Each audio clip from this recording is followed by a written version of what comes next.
순종의 근거, 기억이라는 제목으로 말씀 전할 때에 많은 은혜 받으시기 바랍니다.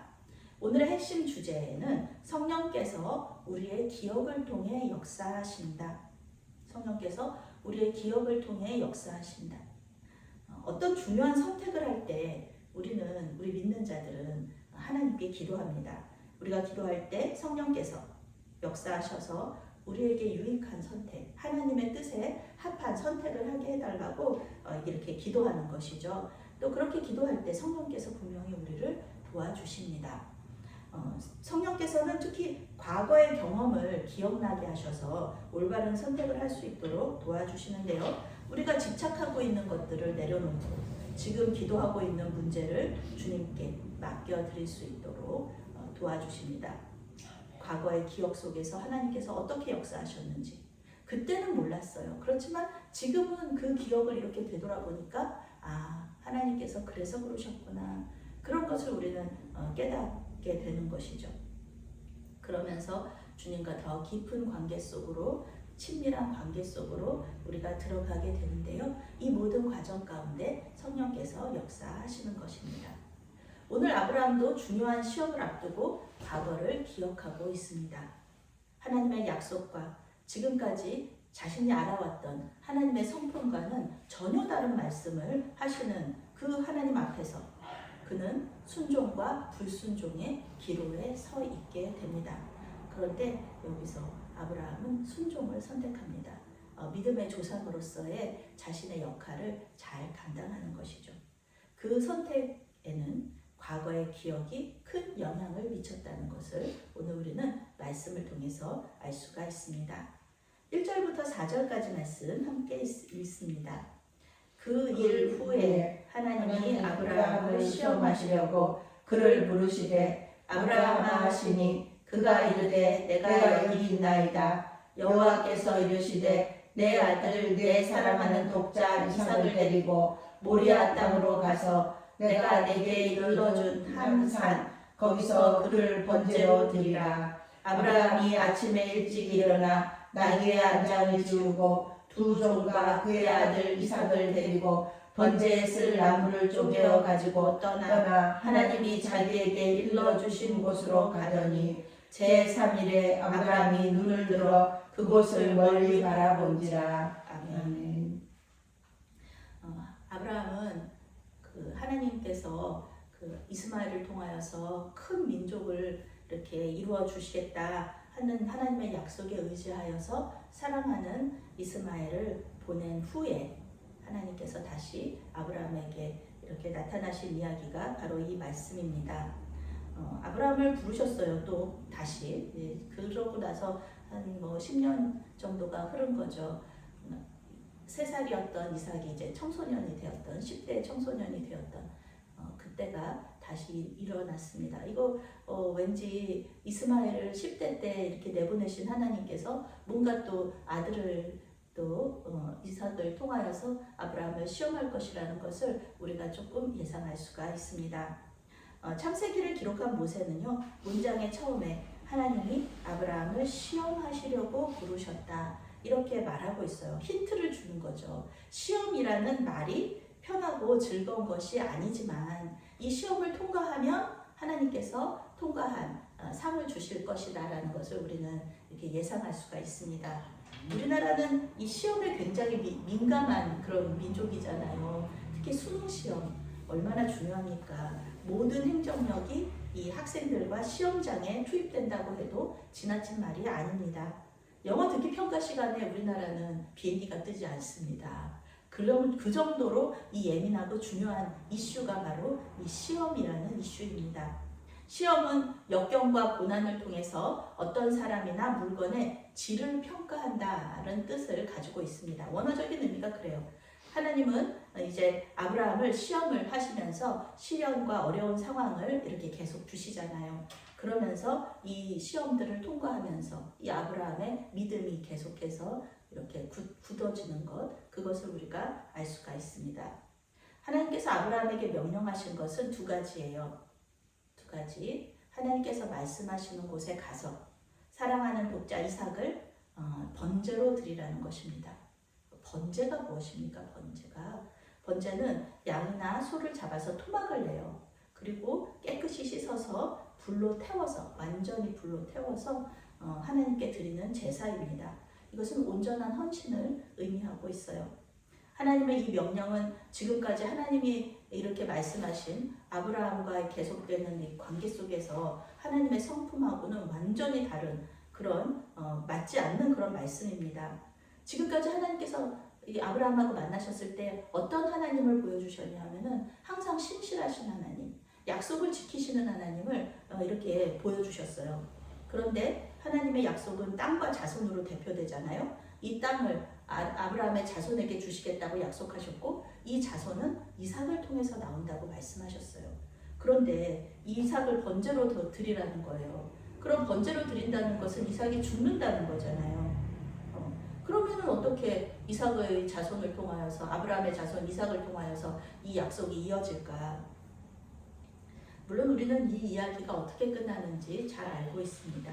그래서 편안한 마음으로 우리는 아브라함의 여정을 따라가는 것이죠. 우리는 결말을 알고 있으니까요. 그런데 이때 당시에 아브라함에게는 전혀 편안하게 순종할 수 없는 그런 내용이었다는 것입니다. 편안하게 어떻게 이걸 순종하겠습니까? 사랑하는 아들 이삭을 알지도 못하는 곳에 가서 번제로 드려야 하니까요.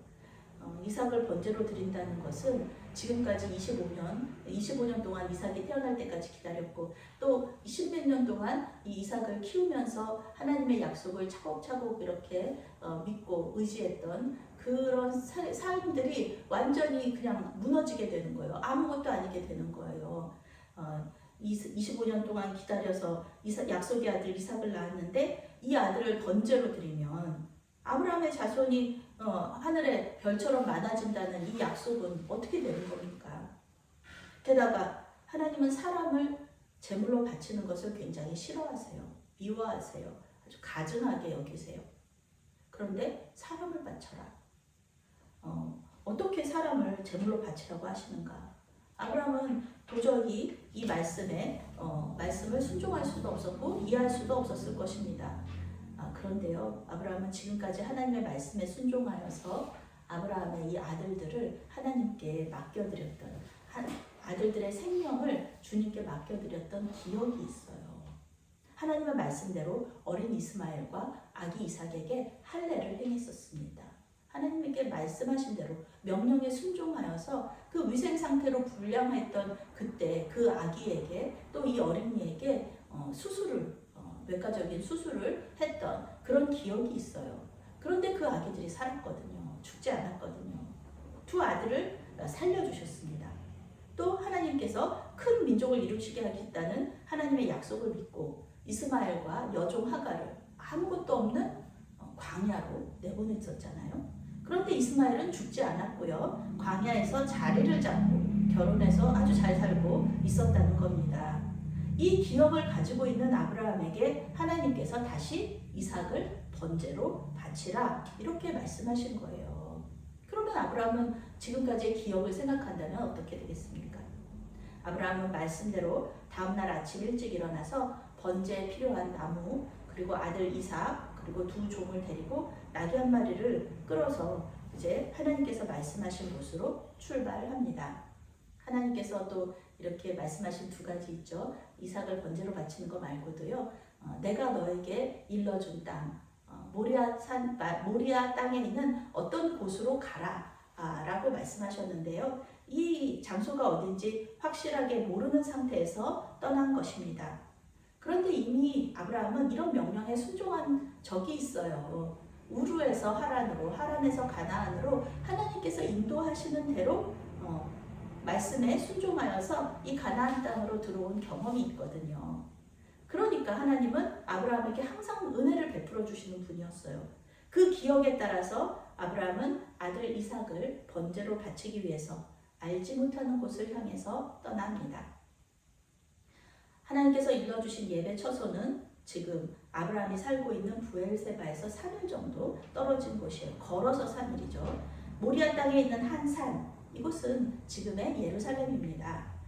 솔로몬은 아브라함이 이삭을 바친 이 산 위에 성전을 건축하게 됩니다.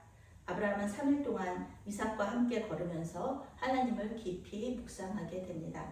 매일매일 하나님의 인도하심을 따라가면서 하나님께서 지금까지 자기에게 하신 일들, 또 아들 이삭에게 하신 일들을 기억하게 됩니다. 모세가 이 3일간의 여정을 자세히 기록한 이유가 있습니다. 지금 모세는 이스라엘 백성들을 데리고 출애굽하여서 가나안 땅을 향해서 가고 있죠.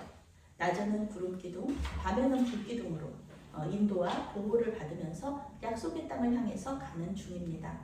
아브라함도 이삭을 바칠 번제의 장소까지 하나님의 인도를 받으면서 한 걸음 한 걸음 가고 있는 것입니다. 이 여정의 끝에 아브라함의 수고와 순종에 대한 대가로 은혜와 복을 주시는 하나님을 이스라엘 백성에게도 만나게 하고 싶은 의도가 이 모세에게 있는 것입니다. 5절부터 10절까지의 말씀 함께 읽겠습니다. 이에 아브라함이 종들에게 이르되 너희는 나와 함께 여기서 기다리라. 내가 아이와 함께 저기 가서 예배하고 우리가 너희에게로 돌아오리라 하고 아브라함이 이에 번제의 나무를 가져다가 그의 아들 이삭에게 지우고 자기는 불과 칼을 손에 들고 두 사람이 동행하더니 이삭이 그 아버지 아브라함에게 말하여 이르되 내 아버지여 하니 그가 이르되 내 아들아 내가 여기 있노라. 이삭이 이르되 불과 나무는 있거니와 번제할 어린 양은 어디 있나이까. 아브라함이 이르되 내 아들아 번제할 어린 양은 하나님이 자기를 위하여 친히 준비하시리라 하고 두 사람이 함께 나아가서 하나님이 그에게 일러주신 곳에 이른지라. 이에 아브라함이 그곳에 제단을 쌓고 나무를 버려놓고 그의 아들 이삭을 결박하여 제단 나무에 놓고 소를 내밀어 칼을 잡고 그 아들을 잡으려 하니. 아멘. 아브라함은 두 종에게 이제 산 밑에서 아기와 함께 기다리라 말하고 이삭과 함께 산 위로 올라갑니다. 하나님은 그랄 왕 아비멜렉에게 아브라함이 하나님의 선지자라고 소개하셨어요. 오늘 아브라함이 하는 모든 말들이 예언이 됩니다. 아브라함은 두 종에게 예배하고 다시 돌아오겠다. 우리 둘이 함께 돌아올 테니 기다려라. 이렇게 말하는데요. 실제 그대로 이루어지죠. 아브라함은 번제에 필요한 나무를 아들 이삭에게 지우고 자신은 불과 칼을 들고 산 위로 올라갑니다. 자신을 불태울 나무를 지고 산 위로 올라가는 이삭의 모습이 안쓰럽게 느껴집니다. 이삭은 번제에 대해 알고 있었기 때문에 아버지 아브라함에게 아버지 예배에 필요한 어린 양은 어디 있습니까? 이렇게 물어요. 그랬더니 아브라함이 하나님께서 친히 준비하실 것이다 이렇게 말해주죠. 이 말이 그대로 이루어집니다. 자신을 불태울 나무를 쥐고 아버지 아브라함의 뒤를 묵묵히 따라가는 이삭의 모습에서 우리는 자신을 못 박을 십자가를 등에 지고 묵묵히 골고다 언덕을 올라가시는 예수님의 모습을 볼 수 있습니다. 인류 구원에 대한 하나님의 비전에 동의하지 않고서는요, 그 고난을 겪을 수 없습니다. 예수님은 우리를 구원하시기 위해서 묵묵히 그 고난을 받으시고 그 십자가를 다 지고 거기에 못 박혀서 죽으신 것이죠. 이삭이 예수님을 예표하는 이유가 바로 여기에 있습니다. 이삭은 하나님의 말씀에 순종하려는 아버지 아브라함의 뜻에 동의하여서 제단 위로 올라갑니다. 성경은 아브라함이 이삭을 결박하여 나무 위에 올려놓았다고 말하고 있습니다. 이삭은 이미 이스마엘과 같은 10대 청소년이에요. 아버지에게 순순히 결박당하여서 죽임을 당할 그런 힘없는 아기가 아닙니다. 노인인 아브라함을 밀치고 충분히 도망칠 수 있는 나이예요. 그런데 이삭은 순순히 결박당하여서 나무 위로 올라갑니다. 그러니 순순히 하나님의 뜻을 순종하여 고난받는 종으로 십자가에 못 박히시고 저주받은 죄인으로 나무에 매달리신 예수님을 생각나게 하는 손가락으로 가르치는 그런 이 손가락의 역할, 예표하는 역할을 이 이삭이 하고 있는 것입니다. 아브라함은 하나님께서 이삭을 통해 약속을 이루시겠다는 말씀을 믿고 이삭을 잡으려고 합니다. 히브리서 기자는 이때 아브라함이 부활을 믿었다고 말하고 있죠. 아브라함이 이제 하나님께서 이 이삭을 다시 살려주셔서 그 약속을 지키실 것이라는 신실한 하나님에 대한 믿음을 이 아브라함이 가지고 있었기 때문에 이삭을 잡을 수 있었다는 것이죠. 어떻게 하실지는 몰랐어요. 그렇지만 분명히 하나님은 이삭을 다시 살려주실 것이라는 그 믿음으로, 하나님께서 그 약속을 이루어 주실 것이라는 그 믿음으로 아브라함은 이삭을 잡고 하나님의 말씀에 순종하려고 했던 것이죠. 11절부터 14절 말씀 함께 있습니다. 여호와의 사자가 하늘에서부터 그를 불러 이르시되 아브라함아 아브라함아 하시는지라. 아브라함이 이르되 내가 여기 있나이다 하매 사자가 이르시되 그 아이에게 내 손을 대지 말라. 그에게 아무 일도 하지 말라. 내가 내 아들 내 독자까지도 내게 아끼지 아니하였으니 내가 이제야 내가 하나님을 경외하는 줄을 아노라. 아브라함이 눈을 들어 살펴본즉 한 순양이 뒤에 있는데 뿔이 수풀에 걸려 있는지라. 아브라함이 가서 그 순양을 가져다가 아들을 대신하여 번제로 드렸더라. 아브라함이 그 땅 이름을 여호와 이레라 하였으므로 오늘날까지 이들이 이르기를 여호와의 산에서 준비되어라 하더라. 아멘. 아브라함을 마지막까지 시험한 하나님의 천사는 이삭이 죽기 직전에 아브라함을 멈추게 합니다.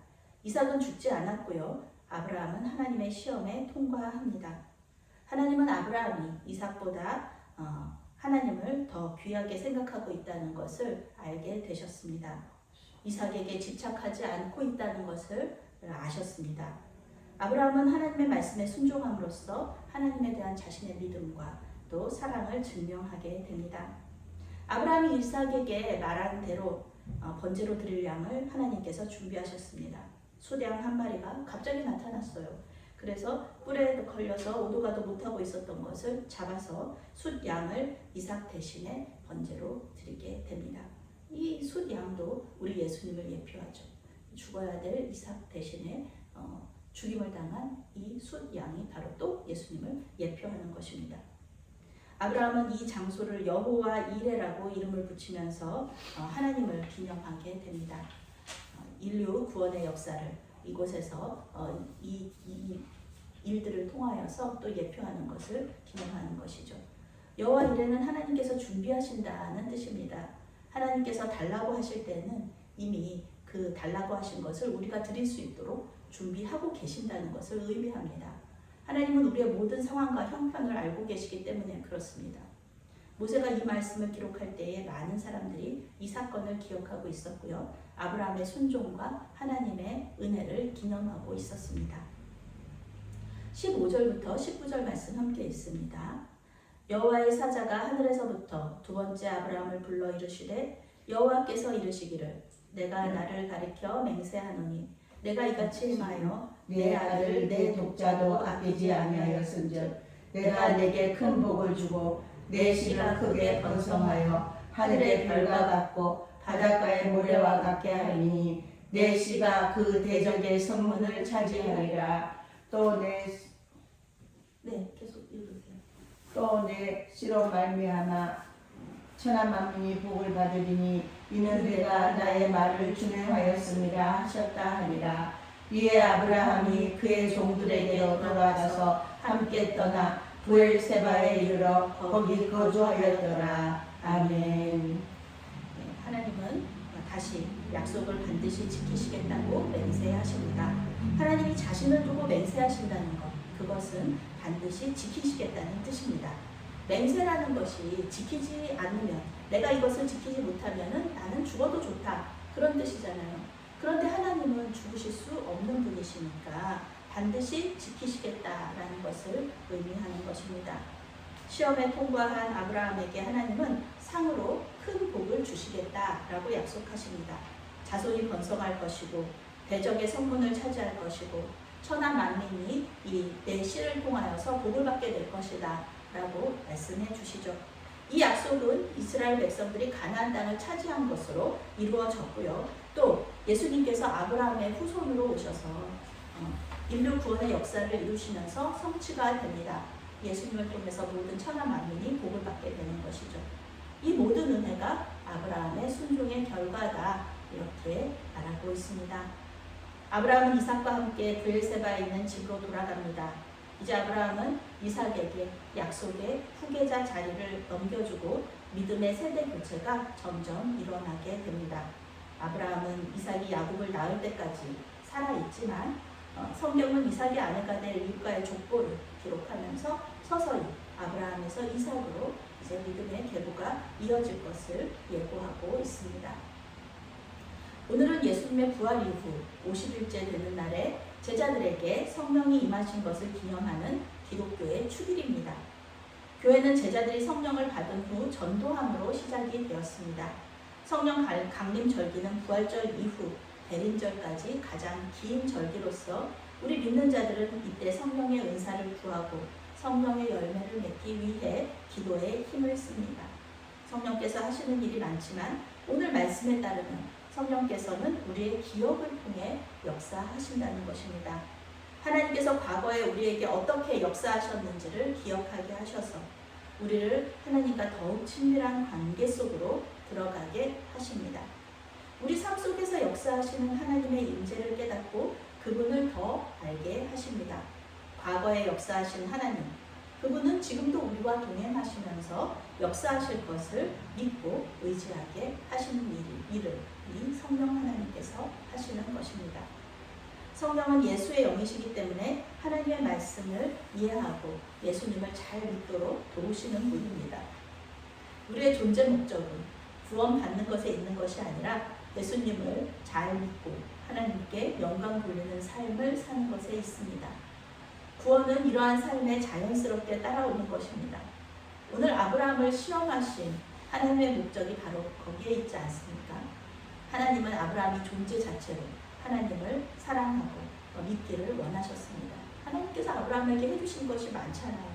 아들도 낳게 해주셨죠. 거부가 되게 해주셨죠. 그렇지만 그런 거 말고 하나님의 존재 자체, 하나님과의 교제 이런 걸 통하여서 하나님을 사랑한다는 것을 증명받고 싶으셨던 것이죠. 하나님께서 아브라함에게 해주신 것들 때문에 하나님을 사랑하고 믿는 차원에서 더 높은 차원으로 이렇게 믿음의 진보를 시키시려고 이 일을 하신 것이죠. 이러한 높은 차원의 믿음은 성령의 도우심으로만 도달할 수 있는 것입니다. 사도 바울은 고린도전서 2장 10절에서 이렇게 말합니다. 오직 하나님이 성령으로 이것을 우리에게 보이셨으니 성령은 모든 것, 곧 하나님의 깊은 것이라도 통달하시느니라. 영어 성경은 이 말씀을 이렇게 번역합니다. 하나님의 영은 우리에게 모든 것을 보여주십니다. 그의 영은 하나님의 마음 깊은 곳에 있는 것까지도 알아냅니다. 하나님에 관한 한 성령께서 모르시는 것이 없습니다. 시험에 합격하려면 이 출제자의 의도에 맞는 답을 써야 합니다. 아무리 우리 생각에 이건 답이 맞다고 생각해도요, 출제자가 그것이 답이 아니라고 생각한다면 점수를 받을 수가 없습니다. 출제자가 시험 문제에 동그라미를 쳐야 이게 맞는 답이 되는 것이죠. 출제자이신 하나님의 의도를 가장 잘 알고 계신 분이 바로 성령 하나님이시라는 것입니다. 성령의 도움을 받아 과거의 기억을 통해서 주님께서 주시는 시험에 넉넉히 합격하시는 저와 여러분이 되시기를 바랍니다. 아멘. 사랑의 하나님, 우리의 기억 저편에 숨어있던 주님의 역사 속으로 우리를 인도하여 주시옵소서. 주님께서 하신 일들을 기억나게 하시고 그 기억을 토대로 우리의 믿음이 더 굳세어지게 하여 주시옵소서. 주님을 기쁘시게 하는 믿음의 사람으로 우리를 세워 주시옵소서. 예수님의 이름으로 기도했습니다. 아멘. 아멘.